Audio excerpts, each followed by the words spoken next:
Olá, amados. Vamos dar início a mais uma lista de atividades.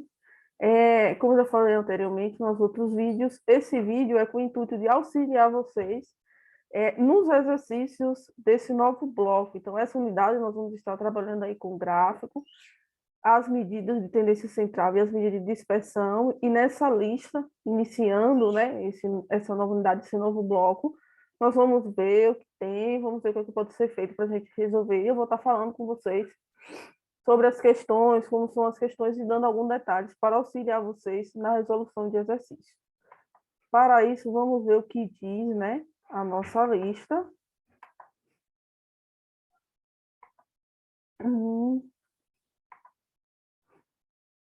Construa um exemplo de gráfico de setores. Como a gente viu no decorrer das aulas, vocês viram que existe diversidade de gráficos. São maneiras diferentes de organizar os dados, de arrumar, e uma dessas possibilidades é o gráfico de setores que eu vou estar trazendo aqui para vocês, tá bom? O que é que acontece? Essa ideia aqui é uma resposta muito pessoal e pede para que cada aluno construa o que vocês quiserem saber de gráfico com relação a gráfico, só que especificamente gráfico de setores.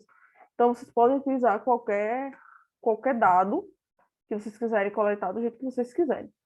O segundo diz que a representação gráfica deve obedecer a certos requisitos. Quais são eles? Aí a ideia é para todos os gráficos. Quais são os requisitos que os gráficos eles precisam, né, seguir? Então, um dos requisitos que os gráficos precisam seguir é o de simplicidade. Simplicidade no sentido de que os dados eles têm que estar arrumados de forma simples para que o leitor consiga visualizar da melhor forma. Então, vocês não precisam trazer uma diversidade de detalhes, trazer coisas que compliquem a interação, compliquem o nosso entendimento acerca dos gráficos.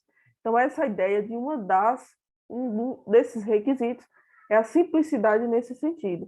O outro é a clareza. A gente precisa deixar claro o que está sendo detalhado no gráfico. Então, o que é que nós temos? Os gráficos eles precisam ser claros, no sentido de quem vai observar não ter dificuldade para entender o que vocês estão mostrando. E, além disso, precisa de veracidade. Veracidade no sentido de trazer informações verídicas, informações verdadeiras. A não ser que vocês montem tabelas hipotéticas, gráficos hipotéticos que sejam feitos com dados aleatórios criados, né, superficialmente, para só para exemplificar o tipo de gráfico. Mas a ideia é que eles precisam seguir uma veracidade. Por quê? Porque precisa de dados confiáveis. Agora, pessoal, eu vou parar o compartilhamento para a gente ir para o Teams e ver como fica a possibilidade de, de gráfico de setores, que é o que pede, né?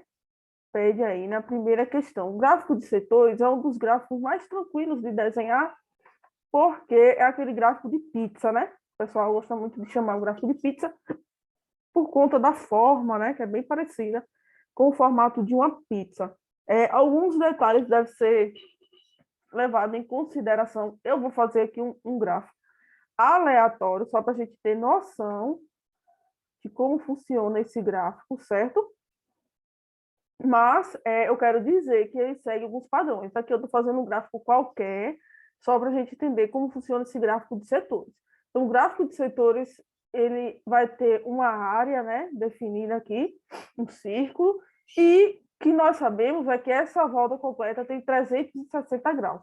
Quando vocês forem delimitar o que está sendo pesquisado, vocês têm que considerar os graus que cada área corresponde, ou seja, 360 graus equivale a 100%, e a porcentagem que vocês vão observar vai ser desenhada aí de acordo com o que vocês pesquisarem. Então, a ideia é sempre sair do centro, vamos fazer de conta que aqui seja o centro.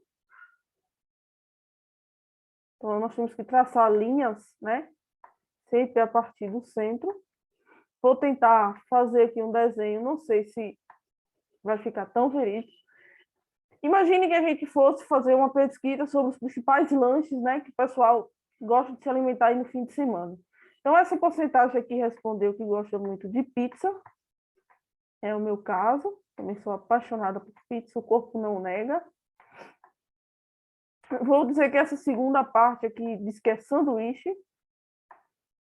Vou botar só sã, para vocês terem que ser sanduíche, e aqui seja pastel.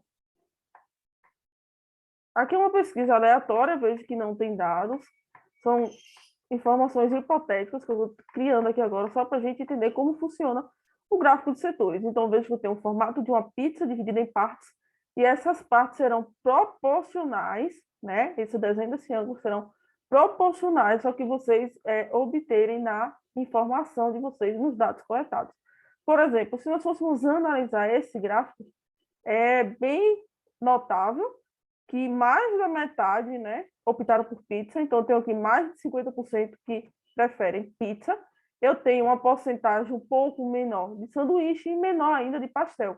Vejo que a quantidade de pastel e sanduíche elas estão bem próximas, só que em relação à pizza, elas são bem menores. Então, o gráfico de setores é esse formato, e essa divisão aqui não pode ser aleatória. Eu fiz aleatório porque a gente não tinha essa pesquisa, certo? Mas o que acontece? Esses desenhos têm que ser feitos com base nos dados que vocês irão coletar. Tá bom, pessoal?